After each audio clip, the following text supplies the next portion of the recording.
దేశంలో అశాంతి నెలకొల్పేందుకు కొన్ని శక్తులు ప్రయత్నిస్తున్నాయని, అలాంటి శక్తులను అడ్డుకొని తీరుతామన్నారు ప్రధాని నరేంద్ర మోదీ. సర్దార్ వల్లభాయ్ పటేల్ జయంతి సందర్భంగా గుజరాత్ పటేల్ విగ్రహం వద్ద అంజలి ఘటించారు. దేశంలో యూనిఫామ్ సివిల్ కోడ్ ను అమలు చేసి తీరుతామని ప్రధాని స్పష్టం చేశారు.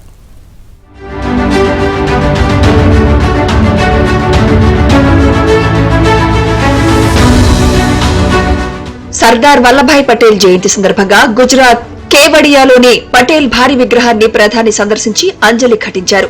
అనంతరం విగ్రహం సమీపంలో ఏర్పాటు చేసిన ఐక్యతా దినోత్సవాల్లో పాల్గొన్నారు.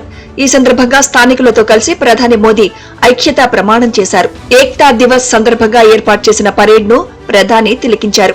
ఇందులో సైనిక బలగాలు చేసిన విన్యాసాలు, కళాకారుల సాంస్కృతిక ప్రదర్శనలు ఆకట్టుకున్నాయి. సిఆర్పీఎఫ్ మహిళా పురుష సిబ్బంది బైకులతో చేసిన విన్యాసాలు ప్రత్యేక ఆకర్షణగా నిలిచాయి. ఈ విన్యాసాలను ప్రధాని ప్రత్యక్షంగా వీక్షించి సాయుధ దళాలకు సెల్యూట్ చేశారు. దేశ ఐక్యతకు, సమైక్యతకు సర్దార్ వల్లభాయ్ కృషి చేశారని ప్రధాని నరేంద్ర మోదీ కొనియాడారు.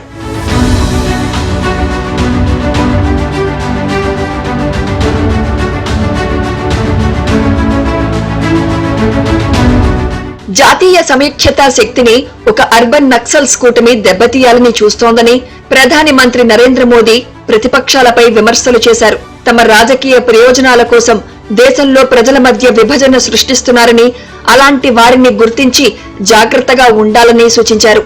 అర్బన్ నక్సల్స్ ప్రయత్నాలు సాగనివ్వమని హెచ్చరించారు. దేశ ప్రగతికి అడ్డుగోడలా ఉందనే ఆర్టికల్ 370ని రద్దు చేశామన్నారు. అర్బన్ నక్సల్స్ పై పోరాటం చేయాలని పిలుపునిచ్చారు. अर्बन नक्सलियों के इस गठजोड़ को, इनके गठजोड़ को हमें पहचानना ही होगा। और मेरे देशवासियों, जंगलों में पनपा नक्सलवाद, बम बंदूक से आदिवासी नौजवानों को गुमराह करने वाला नक्सलवाद जैसे जैसे समाप्त होता गया, अर्बन नक्सल का नया मॉडल उभरता गया। हमें देश को तोड़ने के सपने देखने वाले, देश को बर्बाद करने के विचार को लेकर के चलने वाले, मुंह पर झूठे नकाब पहने हुए लोगों को पहचानना होगा, उनसे मुकाबला करना ही होगा। ఇదిలా ఉంటే జమిలీ ఎన్నికలు, యూనిఫామ్ సివిల్ కోడ్ గురించి ప్రధాని ప్రస్తావించారు. దేశంలోని అన్ని ఎన్నికలను ఒకే రోజు లేదా నిర్దిష్ట కాల వ్యవధిలో పూర్తి చేయాలని కేంద్రం లక్ష్యంగా పెట్టుకుందన్నారు. అలాగే ఒకే దేశం, ఒకే ఎన్నికతో పాటు యూనిఫామ్ సివిల్ కోడ్ త్వరలో అమల్లోకి రానుందన్నారు. ఈ రెండు ఖచ్చితంగా చేసి తీరుతామన్నారు. ఎవరూ వీటిని అడ్డుకోలేరని ప్రధాని హెచ్చరించారు.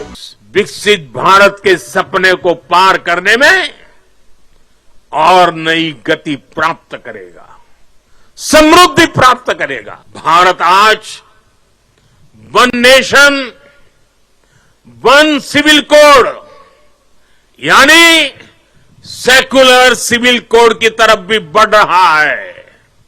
और मैंने लाल किले से इस बात का जिक्र किया था। इसके भी मूल में सामाजिक एकता, सरदार साहब की बात ही हमारी प्रेरणा है। సర్దార్ వల్లభాయ్ పటేల్ స్ఫూర్తితో దేశం ప్రగతి పథంలో నడుస్తుందని ప్రధాని గుర్తు చేసుకున్నారు.